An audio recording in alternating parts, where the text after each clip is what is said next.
105, which is on the far side. Uh-huh. Both of those were built by American Locomotive Company, and they used General Electric, traction motors, and electrical equipment. Okay. So everything electrical on those two is from General Electric. That's really cool. Some of these, like these wheels and things, like these, everything. I always wonder, like when it's how a train produces that torque to move all those rail cars up like a grade, or because on a diesel. I mean, you have let's see. Okay, none of them are open. On a diesel, you have a diesel engine, which occupies from about where the radiator is to about where you see the danger high voltage, which is the last three doors. Okay. And then there's a very large, which General Electric made, a very large generator in there. And so it produces the electricity. And then we have 4 traction motors that provide the propulsion for it. So Sure, but I always was curious because, the wheels themselves, there's a ton, that thing weighs 140 tons. 140 tons. So that just the force. There's a lot of weight that's put down onto the rail because you have metal wheels on metal rail, which is really slick. And so if they start losing traction, like today when you have, we don't have snow, but if you had snow, then they'd wind up putting sand down so that, it'd be like sandpaper essentially. That you have something that gives traction for it. And now these, how old is this engine? Did you say? 60s? Probably 1951, 2, somewhere there. The design of modern ones is not too different from these. Nope. The only difference is, these were direct current. The modern ones are all alternating current. Okay. So that's the big change that they made, and that was early in the late 90s, 96-ish is when they started going to AC. So are the batteries on this one original? The batteries, no. The traction motors, the generator, everything else is basically original. And these things were built to last, weren't they? Oh yeah. And the steam locomotives were really built to last. So the ones that, the ones that you see, on the rails today from CSX or BNSF or whatever. Right. Could this one still compete in terms? Like if you look at if you go up to UP and you see the latest General Electric, the latest General Electric's around 6,000 horsepower. These little guys this one's 1,500 horsepower. That one's 1,800 horsepower, 1,500 horsepower. This guy's 1,500 horsepower. Sure.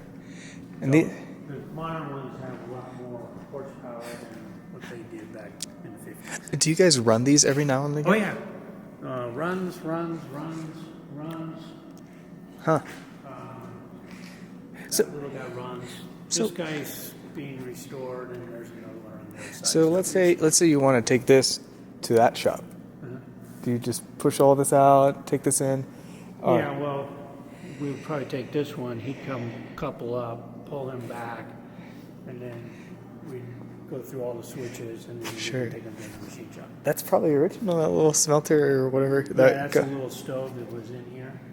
It has a date on it. It's like 1882. So to start these things, is it simply turning a key?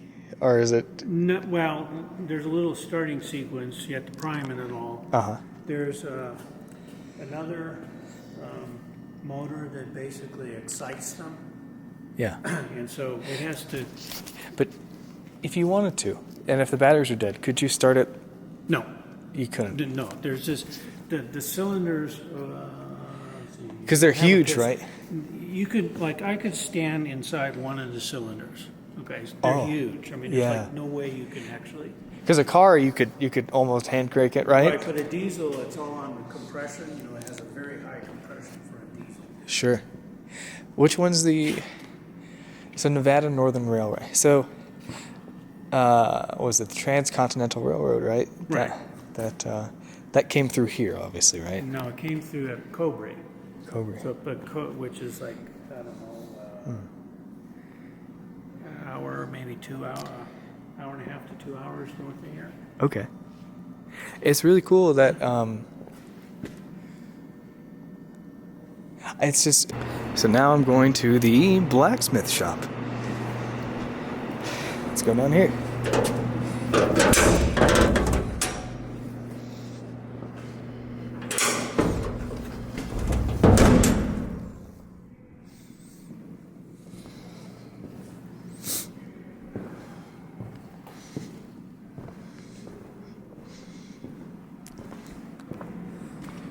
So this is the blacksmith shop.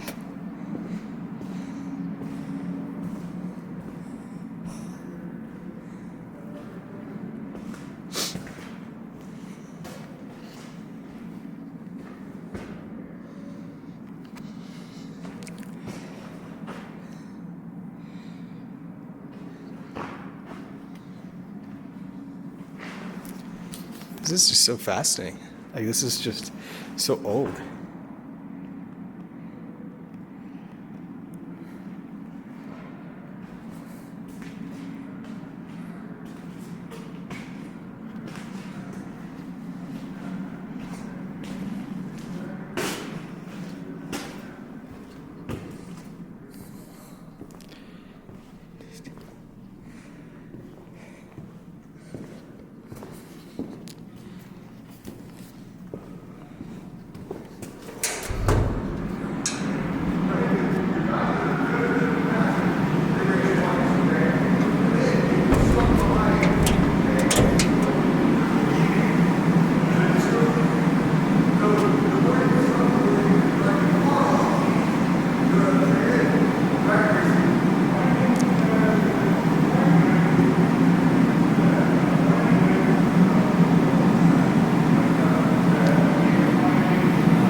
And that's the paint shop over there.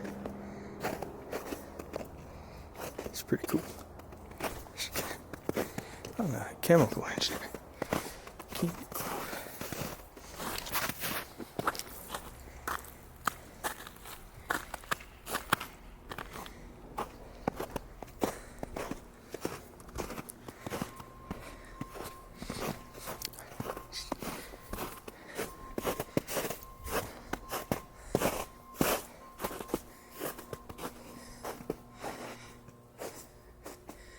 United States Army.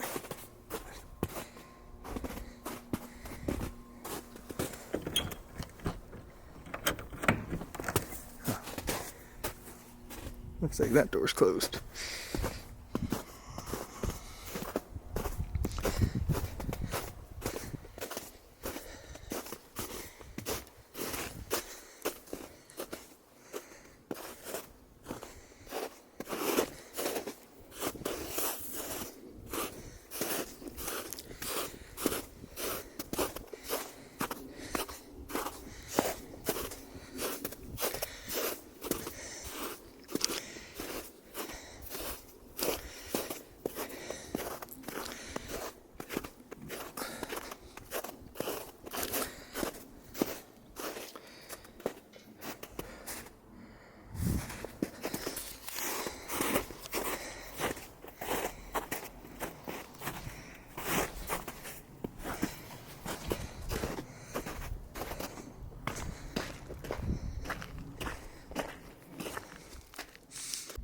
Can't get into the rip shop, so I'm looking through here.